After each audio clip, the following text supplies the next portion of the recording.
କହୁଥିଲି ବର୍ତ୍ତମାନ ପ୍ରୋକ୍ୟୁରମେଣ୍ଟ ଚାଲିଛି। ଆଜି ପର୍ଯ୍ୟନ୍ତ 14 ଲକ୍ଷ ମେଟ୍ରିକ ଟନ୍ ଧାନ ଉଠି ସାରିଲାଣି। ଆଉ କିଛି ସେମିତି କିଛି ତାଙ୍କର ଡିମାଣ୍ଡ ଥିଲା।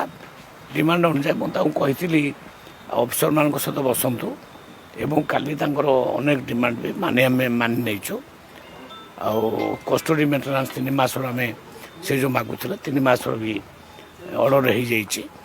ଆଉ ତାଙ୍କର ଟ୍ରାନ୍ସପୋର୍ଟେସନ୍ ପଇସା କିଛି ବଢ଼ାଇବା ପାଇଁ କହୁଥିଲେ, ସେ ବିଷୟରେ ମଧ୍ୟ ଆମେ କଥା ଦେଇଛୁ। ଆମେ ସେ ବିଷୟରେ ଚର୍ଚ୍ଚା ଆଲୋଚନା କରିକିରି ଆଗକୁ ସେଇଟା ବୁଝିବୁ ଏବଂ ଆଉ ଯେଉଁ ଗୋଟେ ଦୁଇଟା ତାଙ୍କ ଡିମାଣ୍ଡ ଅଛି ତା ଉପରେ ମଧ୍ୟ ସରକାର ପୁରା ବିଚାର କରୁଛନ୍ତି। ଆଉ ଏ କଥା ଶୁଣିଲା ପରେ ସେମାନେ ଯାଇଛନ୍ତି, ତାଙ୍କର ଆନ୍ଦୋଳନ କିଛି ଆଉ ନାହିଁ। ଉଠୁଛି, ପୁରା ଧାନ ଉଠିଲାଣି। ଲିଫ୍ଟିଂ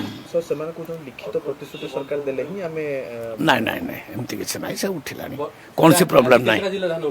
ସବୁ ଜିଲ୍ଲାରେ ପ୍ରାୟ 19ଟା ଜିଲ୍ଲାରେ